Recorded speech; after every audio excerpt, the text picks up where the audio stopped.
فقیر بادشاہ کے دربار میں جا نکلا نا تو کہا کہ بادشاہ یہ تخت و تاج کیا ہوتے ہیں، اس کی کوئی قیمت نہیں ہے۔ تو بادشاہ ہنس کے کہنے لگا اس فقیر کو باہر نکالو، اسے کیا پتا ہے کہ تخت و تاج کیا ہوتے ہیں، اس کی لذت کیا ہوتی ہے۔ جب خدام کھڑے ہوتے ہیں استقبال کر رہے ہوتے ہیں، جب تخت پہ بیٹھے اور ساری رعایا نیچے بیٹھی ہوتی ہے، اس نے کہا نکالو فقیر کو، اس کو کیا پتا۔ بادشاہ ایک دن شکار کرنے گیا تو وہاں اس کا گھوڑا جو ہے وہ سرکش ہو گیا اور ایسی جگہ پہ لے گیا کہ جہاں نہ پانی تھا اور نہ کوئی اور چیز۔ بادشاہ وہاں ہانپ رہا ہے کہ وہی فقیر مشکیزہ ڈالے ہوئے گزرا اور آواز دے رہا ہے پانی لے لو، پانی لے لو۔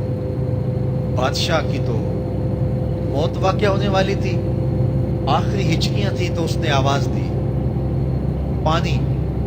تو اس فقیر نے کہا کہ ہاں تمہارے پاس ہے کوئی قیمت پانی دینے کی؟ اس نے کہا میں بادشاہ ہوں اس ملک کا۔ اس نے کہا ہوتے ہوگے، مجھے غرض نہیں ہے، میں تو بیچتا ہوں پانی۔ اس نے کہا بابا میں بادشاہ ہوں، جو مانگو گے میں دوں گا، مجھے پانی دو، میں مر رہا ہوں۔ اس فقیر نے کہا آدھی حکومت لگے گی۔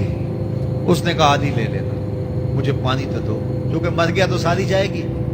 اس نے پانی کا گھونٹ دیا، پیاس کی شدت تھی، جب پانی کا کٹورا اس نے منہ سے لگایا تو پانی حلق میں اٹک گیا۔ اب پھر دوبارہ مصیبت بن گئی تو اس فقیر نے کہا کہ میں حکیم بھی ہوں، اگر کہو تو تمہارا علاج کر دوں۔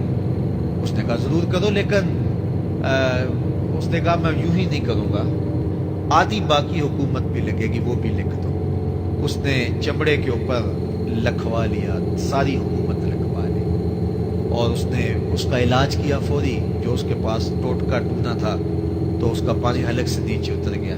بادشاہ گھوڑے پہ بیٹھا واپس آیا، وقت گزر گیا، عرصہ بیت گیا۔ بادشاہ پھر تخت پہ بیٹھا تھا، وہی فقیر بھیس بدل کے دوبارہ آ گیا۔ پھر اس نے نصیحت کی کہ آخرت کو یاد کرو، یہ دنیا کچھ نہیں ہے، 4 دن کی کہانی ہے۔ بادشاہ نے کہا تو میرا خیال ہے پہلے بھی کبھی آیا تھا، تو نہیں سمجھتا تخت و تاج کی لذت کیا ہے۔ اس نے کہا اس کی کوئی قدر و قیمت نہیں ہے، چھوڑ اسے، آخرت سب کچھ ہے۔ تو اس نے کہا نکالو اس فقیر بابے کو، یہ اس دن بھی آیا تھا تو آج پھر آ گیا ہے، اپنی راہ لے بابا۔ اس فقیر نے اپنے تھیلے سے وہ چمڑے کی دستاویز نکالی جس کے اوپر اس نے ساری حکومت لکھ کے دی تھی۔ اس نے کہا بادشاہ یہ ہے تیری حکومت کی قیمت، صرف 2 گھونٹ پانی، جس پر تو نازاں ہے، جس پر تجھے فخر ہے، تو قبل اس سے سورج مغرب سے طلوع ہو جائے، توبہ کا دروازہ بند ہو جائے، سانسیں اٹک کے حلق تک آ جائے اور ہماری زندگی کا دفتر سمیٹ دیا جائے، اور پھر پچھتائیں ہائے جو چند لمحے ضائع کیے، ہائے جو زندگی برباد کی، وہ کیوں برباد کی۔ کل کے پچھتاوے سے بہتر آج کا پچھتاوا، زندگی پلٹ ہوگا، وقت پر کافی ہے ایک قطرہ بھی آب خوش ہنگام کا، جل گیا جب کھیت برسا بھی تو پھر کس کام کا۔ آئیے میں اور آپ اپنی زندگی کو مالک کی چوکھٹ پہ، مالک کی دہلیز پہ لے جائیں، اس کے حضور سچی توبہ کریں، رجوع لائیں، اپنے گناہوں سے معافی مانگیں، وہ کریم ایک آنسو سے سارے